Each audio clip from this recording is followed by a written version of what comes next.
Assalamualaikum warahmatullahi wabarakatuh. Hari ini kita akan membahas materi fluidostatis.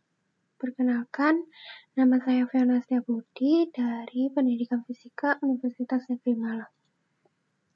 Untuk tujuan pembelajaran hari ini, yang pertama, dapat menerapkan persamaan tekanan hidrostatis, menerapkan konsep hukum Pascal, menerapkan prinsip hukum Archimedes, menerapkan konsep tegangan permukaan, menerapkan konsep gejala kapilaritas, dan menerapkan konsep viskositas dan hukum Stokes.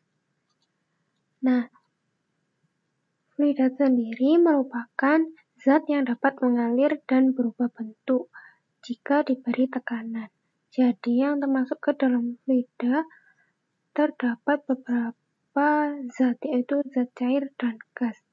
Nah, sifat fisis fluida itu dapat ditentukan dan dipahami lebih jelas saat fluida berada dalam keadaan diam atau statis.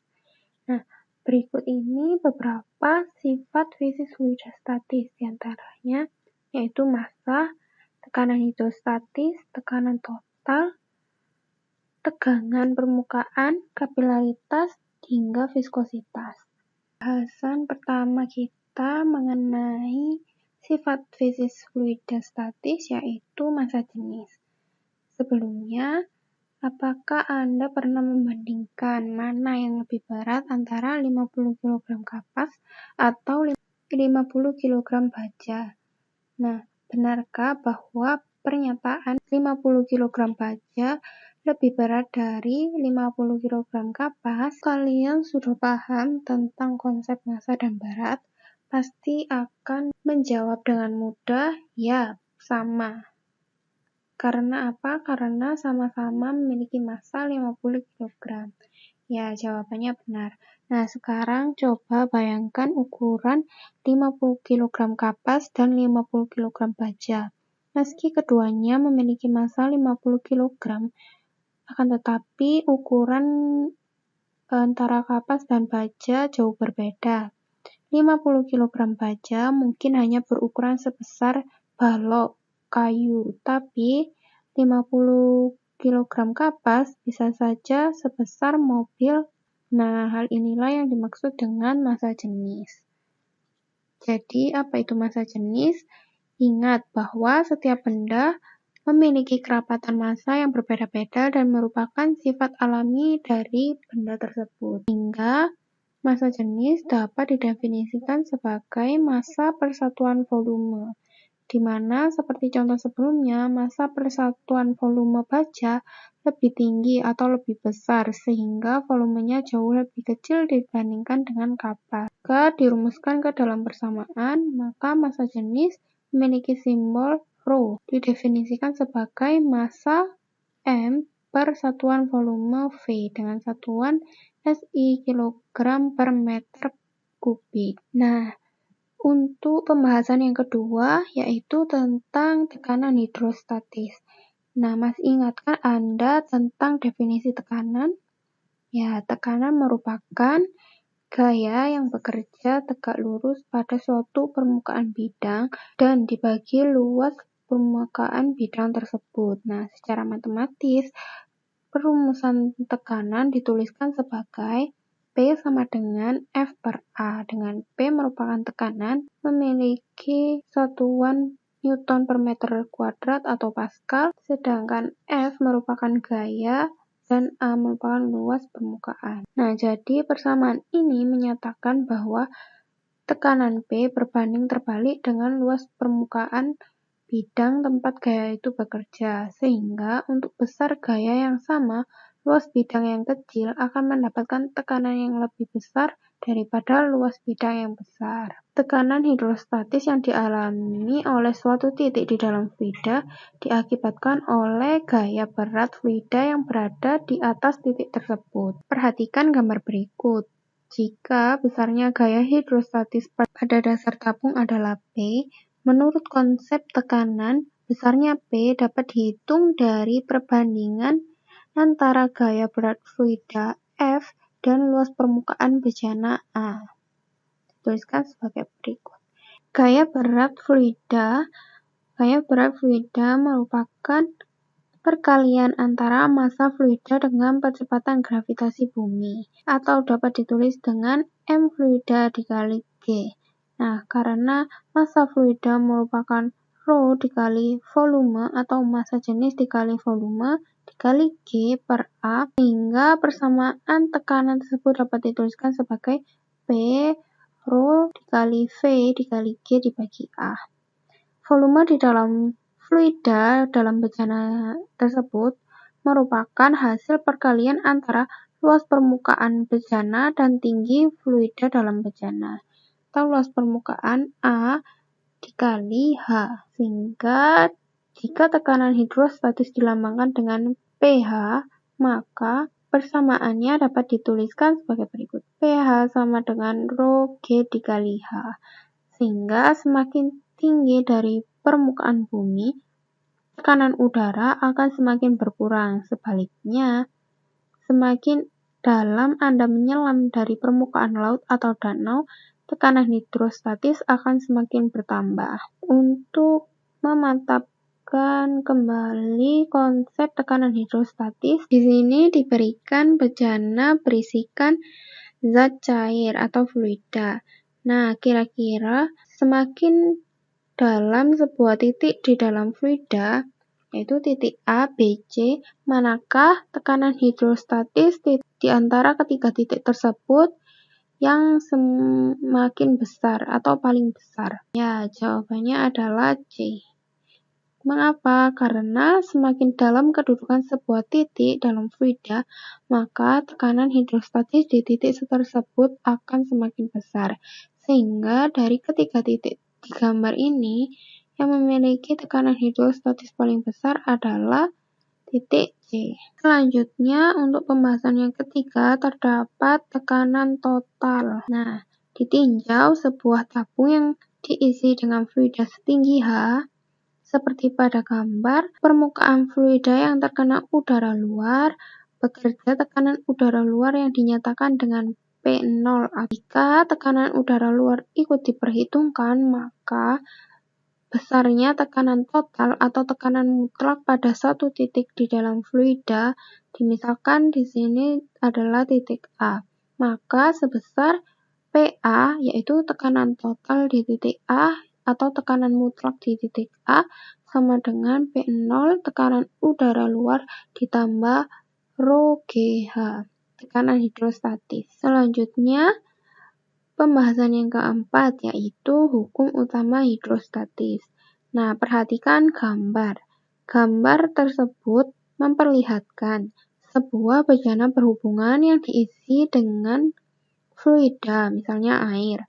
Dilihat bahwa tinggi permukaan setiap tabung adalah sama, walaupun bentuknya berbeda-beda. Bagaimanakah tekanan yang dialami oleh suatu titik di setiap tabung tersebut? Apakah sama tekanan total di titik A, B, C, atau D yang letaknya segaris? Nah, untuk menjawab pertanyaan tersebut, harus mengetahui hukum utama hidrostatis. Jadi, hukum utama hidrostatis menyatakan bahwa semua titik yang berada pada bidang yang sama dalam fluida homogen akan memiliki tekanan total yang sama. Sehingga, walaupun bentuk penampang keempat tabung tersebut berbeda, maka besarnya tekanan total di titik A, B, C, dan D adalah sama. Berlanjut, persamaan hukum utama hidrostatis.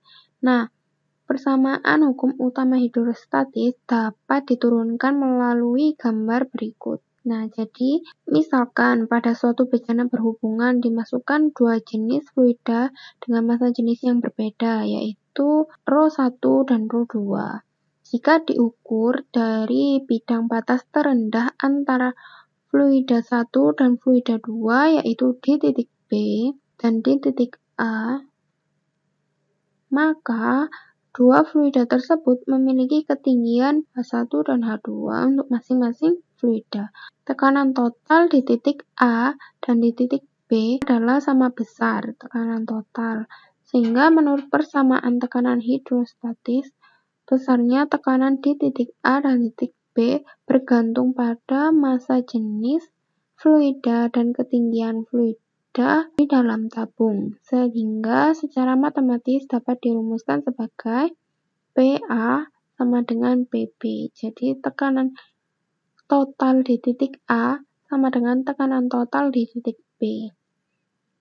Dapat dituliskan P0 atau P udara ditambah ρ1G dikali H1 untuk fluida ke-1.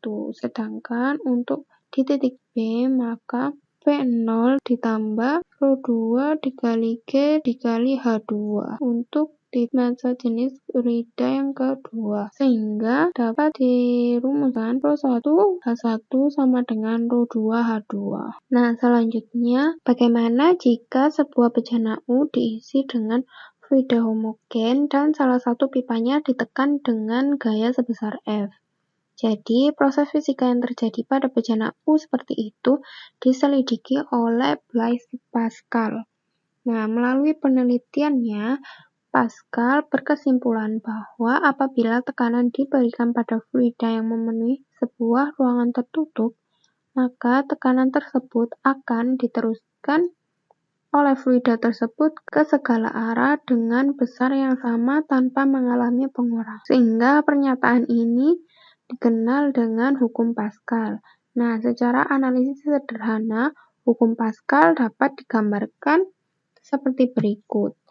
Nah, jika tekanan oleh gaya sebesar F1 terhadap pipa 1 yang memiliki luas penampang A1 akan diteruskan oleh fluida menjadi gaya angkat sebesar F2 pada pipa 2 yang memiliki luas penampang pipa A2 dengan besar tekanan yang sama. Sehingga secara matematis hukum Pascal dapat ditulis sebagai P1 tekanan pada pipa 1 sama dengan P2 tekanan pada pipa kedua. Tekanan sendiri tadi merupakan F gaya yang dikenakan pada suatu luas permukaan bidang.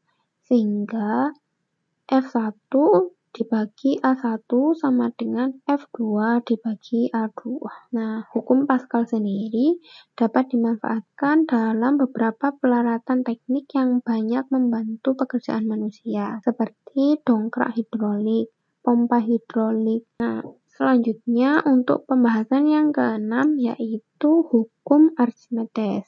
Nah, pasti kalian sering melihat kapal yang berlayar di laut, benda-benda yang terapung di permukaan air, atau batuan yang tenggelam di dasar sungai kan? Konsep terapung, melayang, atau tenggelamnya suatu benda di dalam fluida pertama kali diteliti oleh Archimedes. Nah, menurut Archimedes, benda yang dicelupkan sebagian atau seluruhnya ke dalam fluida akan mengalami gaya ke atas. Besarnya gaya ke atas tersebut akan sama dengan berat fluida yang dipindahkan oleh benda. Secara matematis dapat dituliskan hukum Archimedes sebagai FA atau gaya ke atas sama dengan ρF massa jenis fluida dikali VF volume fluida yang dipindahkan dikali G percepatan gravitasi. Nah, berdasarkan persamaan sebelumnya dapat diketahui bahwa besarnya gaya ke atas yang dialami benda di dalam fluida bergantung pada massa jenis fluida, volume fluida yang dipindahkan, dan percepatan gravitasi bumi. Bagaimana jika benda yang dicelupkan ke dalam fluida akan terapung? Maka dalam keadaan terapung, benda tersebut dapat dikatakan massa jenis bendanya lebih kecil daripada massa jenis fluidanya, atau dituliskan ρB lebih kecil dari ρF. Massa jenis benda yang terapung dalam fluida akan memenuhi persamaan ρB sama dengan VBF atau volume benda yang tercelup di dalam fluida dibagi dengan VB, volume keseluruhan benda, dikali ρF, massa jenis fluida. Atau dapat dituliskan menjadi ρB sama dengan HBF dibagi HB dikali rho F, dengan H merupakan tinggi benda. Jika benda yang dicelupkan ke dalam fluida akan melayang, maka dapat dikatakan massa jenis benda sama dengan massa jenis fluidanya. Sehingga dituliskan menjadi rho benda sama dengan rho fluida. Selanjutnya, bila benda yang dicelupkan ke dalam fluida dan akan tenggelam, maka dapat dikatakan bahwa massa jenis benda tersebut lebih besar daripada massa jenis fluidanya, atau dituliskan sebagai rho B lebih besar dari rho F. Sehingga persamaan benda yang tenggelam akan memenuhi, yaitu WBF atau berat benda di dalam fluida sama dengan W, berat benda di udara dikurangi FA, gaya ke atas, atau dapat dituliskan WBF sama dengan rho B min rho F dikali VB dikali G. Selanjutnya untuk aplikasi hukum Archimedes, yaitu yang pertama terdapat hidrometer. Nah, hidrometer sendiri merupakan alat yang digunakan untuk mengukur massa jenis zat cair. Proses pengukuran massa jenis zat cair menggunakan hidrometer dilakukan dengan memasukkan hidrometer ke dalam zat cair tersebut. Nah, sehingga angka yang ditunjukkan oleh hidrometer akan menunjukkan nilai massa jenis zat cair yang diukur. Sehingga prinsip kerja hidrometer akan memenuhi, yaitu gaya ke atas sama dengan berat hidrometer, atau dapat dituliskan FA sama dengan W hidrometer. F sendiri yaitu rho 1 dikali V1 dikali G, dan W sama dengan M dikali G. Nah, karena volume fluida yang dipindahkan oleh hidrometer yaitu sama dengan luas tangkai hidrometer dikalikan dengan tinggi yang tercelup, maka dituliskan A dikali H1. Sehingga untuk menyederhanakan yaitu H1 sama dengan M dibagi A dikali rho F. Selanjutnya, aplikasi hukum Archimedes yang lain yaitu terdapat kapal laut. Nah, pasti kalian bertanya-tanya mengapa kapal yang terbuat dari baja dapat mengapung di laut. Peristiwa ini berhubungan dengan gaya apung yang dihasilkan oleh kapal baja tersebut. Nah, besarnya gaya angkat yang dihasilkan perahu besi akan sebanding dengan volume perahu yang tercelup dan volume fluida yang dipindahkan. Apabila gaya angkat yang dihasilkan sama besar dengan berat perahu, maka perahu akan terapung. Oleh karena itu, kapal baja didesain cukup lebar agar dapat memindahkan volume fluida yang sama besar dengan berat kapal itu sendiri. Nah, selanjutnya terdapat kapal selam. Jadi, tahukah kalian apa yang menyebabkan kapal selam dapat terapung, melayang, ataupun menyelam? Nah, kapal selam itu memiliki tangki pemberat di dalam lambungnya.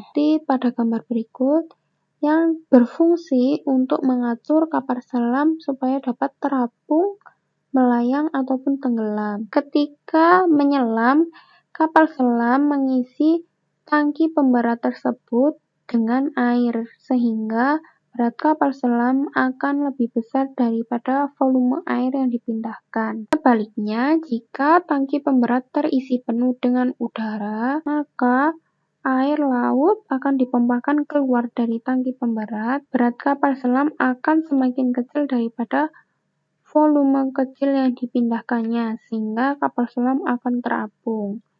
Nah, supaya dapat bergerak di bawah permukaan air laut dan melayang, jumlah air laut yang dimasukkan ke dalam tangki pemberat harus disesuaikan dengan jumlah air laut yang dipindahkan pada kedalaman yang diinginkan. Selanjutnya, aplikasi hukum Archimedes yang lain yaitu pada balon udara. Balon udara ini memiliki prinsip yaitu ketika udara panas di dalam balon memberikan gaya angkat karena udara panas di dalam balon lebih ringan daripada udara di luarnya. Sehingga balon udara bekerja dengan menggunakan prinsip Archimedes. Nah, menurut prinsip Archimedes dapat dinyatakan bahwa sebuah benda yang dikelilingi udara akan mengalami gaya angkat yang besarnya sama dengan volume yang dipindahkan oleh benda tersebut. Selanjutnya, pembahasan ke-8 yaitu tegangan permukaan. Nah, pasti kalian pernah memperhatikan titik embun pada daun. Nah, ketika tegangan permukaan menyebabkan air yang jatuh pada daun membentuk permukaan sekecil mungkin.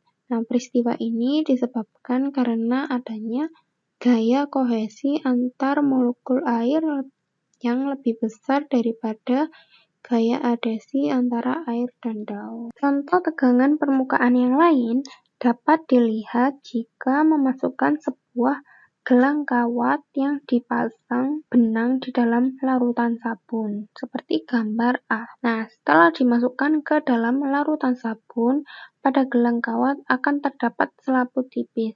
Jika bagian tengah jerat benang ditusuk hingga pecah, maka akan terlihat jerat benang yang mulanya berbentuk tidak beraturan seperti gambar A, berubah menjadi berbentuk lingkaran seperti gambar B. Jadi, pada gambar B menunjukkan bahwa permukaan zat cair dapat dianggap berada dalam keadaan tegang, sehingga zat-zat pada kedua sisi garis saling tarik-menarik. Selanjutnya, tegangan permukaan atau gamma dalam selaput dapat didefinisikan sebagai perbandingan antara gaya dengan panjang permukaan yang tegak lurus dengan gaya tersebut dan dipengaruhi oleh gaya tersebut. Untuk lebih jelasnya, perhatikan gambar berikut. Gambar tersebut menunjukkan percobaan sederhana untuk melakukan pengukuran tentang tegangan permukaan. Jadi, rangkaian ini yaitu rangkaian kawat yang dilenggungkan membentuk huruf U, dan kawat kedua berperan sebagai peluncur yang diletakkan di ujung kawat berbentuk U. Ketika rangkaian kedua kawat tersebut dimasukkan ke dalam larutan sabun kemudian dikeluarkan, akibatnya pada rangkaian kawat akan terbentuk selaput tipis cairan sabun. Selaput tipis tersebut akan memberikan gaya tegangan permukaan yang menarik peluncur kawat ke bagian atas kawat. Luas permukaan selaput tipis akan membesar dan molekul-molekulnya akan bergerak dari bagian dalam cairan ke dalam lapisan permukaan. Dalam keadaan setimbang, maka gaya tarik peluncur ke bawah sama dengan tegangan permukaan yang diberikan selaput tipis larutan sabun pada peluncur. Gaya tarik peluncur ke bawah didefinisikan F sama dengan W ditambah T. Didefinisikan sebagai perbandingan antara gaya tegangan permukaan F panjang D tempat gaya tersebut bekerja, sehingga secara matematis dinyatakan gamma sama dengan F dibagi D. Selanjutnya, pembahasan mengenai kapilaritas. Nah, kapilaritas merupakan peristiwa naik atau turunnya permukaan zat cair pada pipa kapiler, seperti yang diperlihatkan pada gambar berikut. Nah, pada gambar ini diameter dalam pipa kapiler dari kiri ke kanan semakin kecil. Semakin kecil diameter di dalam pipa kapiler, kenaikan permukaan air di dalam pipa kapiler akan semakin tinggi. Contoh lain, jika zat cair dimasukkan ke dalam suatu pipa kapiler, maka permukaan zat cair akan melengkung. Permukaan melengkungnya zat cair di dalam pipa tersebut dinamakan meniskus. Pada gambar berikut memperlihatkan gaya tegangan permukaan cairan di dalam pipa kapiler. Bentuk permukaan cairan di dalam pipa kapiler bergantung pada sudut kontak atau theta pada cairan tersebut, sehingga permukaan cairan akan naik jika theta kurang dari 90 derajat dan akan turun jika theta lebih dari 90 derajat. Nah, naik atau turunnya permukaan zat cair dapat ditentukan melalui persamaan berikut. M kali G sama dengan F cos theta, dengan M merupakan rho massa jenis dikalikan dengan V dikali G sama dengan F, yaitu gamma dikali L. Gamma merupakan tegangan permukaan dan L merupakan panjang tempat gaya tersebut bekerja. Sehingga dapat dituliskan bahwa V volume yaitu luas alas dikali tinggi, dengan memperhatikan luas alas yaitu berbentuk lingkaran pi r kuadrat dikali h, dan L merupakan keliling lingkaran, sehingga dituliskan 2 pi r cos theta. Secara sederhana dirumuskan sebagai H sama dengan 2 gamma cos theta dibagi dengan rho G dikali R. Seperti contohnya, deterjen akan mengubah sudut kontak zat pencemar yang besarnya lebih dari 90 derajat menjadi lebih kecil dari 90 derajat.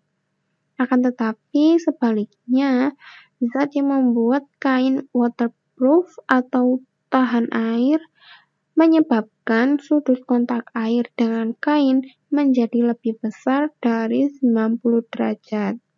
Seperti pada gambar berikut. Selanjutnya yaitu viskositas. Viskositas sendiri atau kekentalan fluida yaitu menyatakan besarnya gesekan yang dialami oleh suatu fluida saat mengalir. Koefisien viskositas fluida atau eta yang didefinisikan sebagai perbandingan antara tegangan luncur yaitu F per A dengan kecepatan perubahan tegangan luncur yaitu V dibagi L.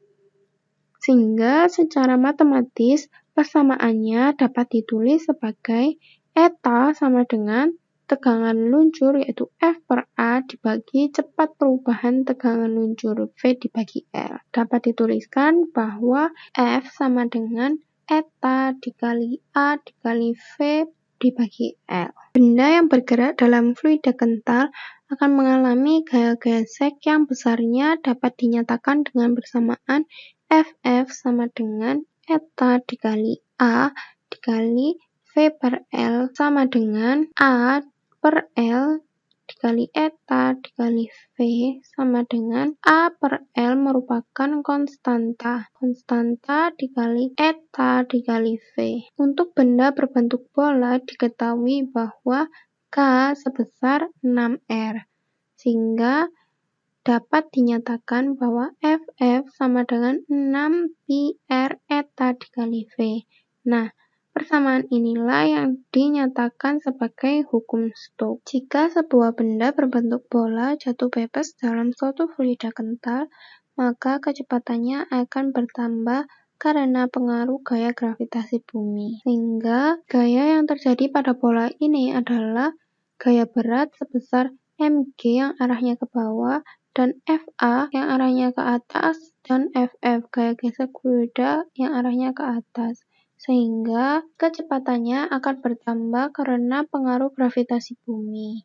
Nah, ketika kecepatan itu mencapai suatu kecepatan yang besarnya tetap dan terbesar yang tetap, maka kecepatan tersebut dinamakan kecepatan terminal. Nah, pada saat kecepatan terminal, maka akan berlaku keadaan sigma F sama dengan 0, di mana sigma F penjumlahan gaya yang dikenai pada bola tersebut yaitu FF ditambah dengan FA sama dengan M dikali G.